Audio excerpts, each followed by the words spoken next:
In this video, we'll go through equivalent fractions, decimals and percentages, and also how to write a fraction as a terminating decimal. So if you're revising, I'll scroll through the questions for you to have a go at. Here's questions 1, 2, 3, and 4, A and B. Question 5, 6, and then question 1. Okay.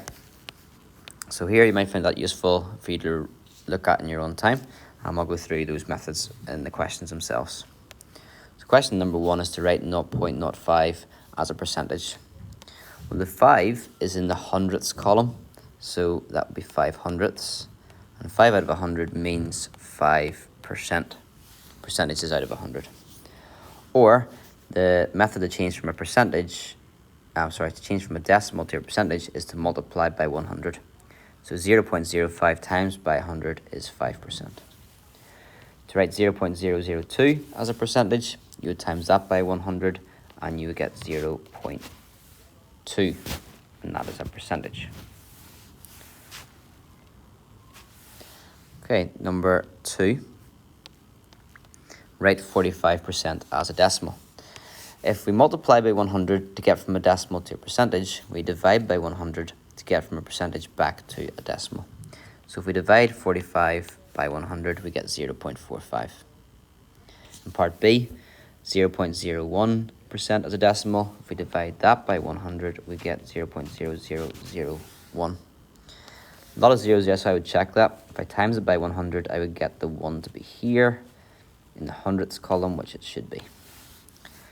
Number 3, write 0.7 as a fraction.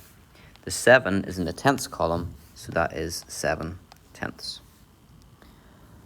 Part B, write 0.68 as a fraction. Well, the 6 is in the tenths column, the 8 is in the hundredths column, so you've actually got 68 hundredths. And that fraction can be simplified. If we divide by 2, we end up with 34 out of 50. Part C, write 0.009 as a fraction. The 9 is in the thousandths column, so that's 9 over 1,000. Number 4, write 4% as a fraction. 4% means 4 out of 100. And that fraction can be simplified. If we divide the numerator by 4, we get 1. Divide the denominator by 4, we get 25. Write 62.5% as a fraction. Again, 62.5%, that means 62.5 out of 100.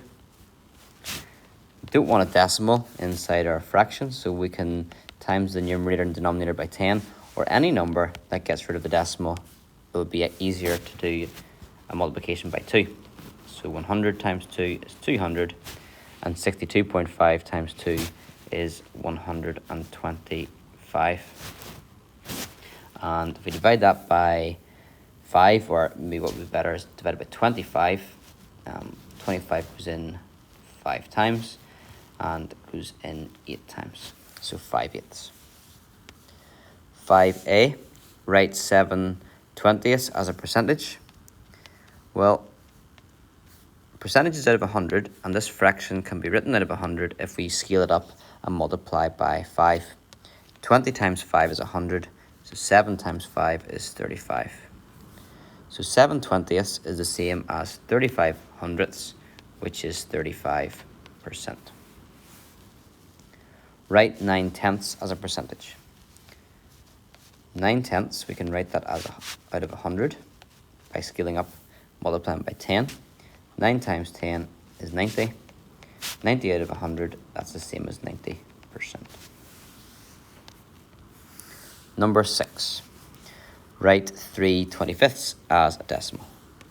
Well, we might want to write that as a fraction scaled up out of 100 first of all. So I'm going to go a roundabout way. I'm going to get this as a percentage first. So 3/25 out of 100 multiplied by 4 gives me 12 hundredths. So that's 12%. And then to get from a percentage to a decimal, we divide by 100, which gives us 0.12. Part B, write 7/8 as a decimal. here it's harder to get it up to 100 and use this method. So 8 doesn't divide into 100. So what we can do is get 7 and just divide it by 8. And this applies for all questions now from later on. To change from a fraction to a decimal, you can simply divide the numerator by the denominator. 8 doesn't go into 7, so we carry over the 7, and then 8 eighths are 64, so that's remainder 6, and then 8 sevens are 56, that's remainder 4, and 8 fives are 40, so 0.875. Objective 15, write a simple fraction as a terminating decimal. Well, actually, this is an example here. We've already written a fraction as a terminating decimal.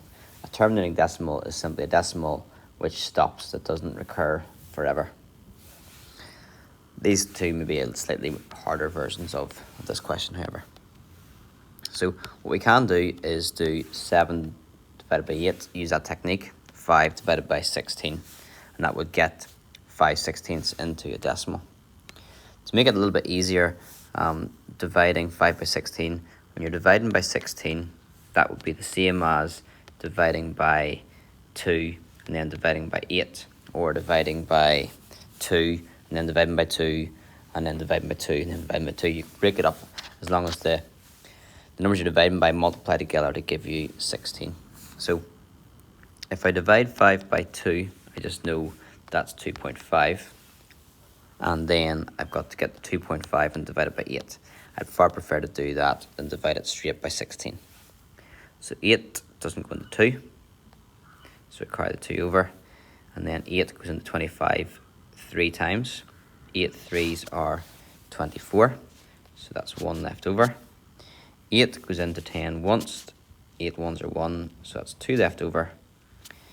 8 goes into 20 twice. 8 twos are 16, so that's 4 left over. And then 8 fives are 40. So the final answer is 0.3125. And then 3 over 40, write it as a decimal. Well, like the last one, I can break it down. I could divide it by 4 and then divide it by 10, because dividing by 4 and dividing by 10 is the same as dividing by 40. 3 divided by 4, that's 3/4, that's 0.75. So I just got 0.75 and I've got to divide it by 10. And that would give 0.075. Job done.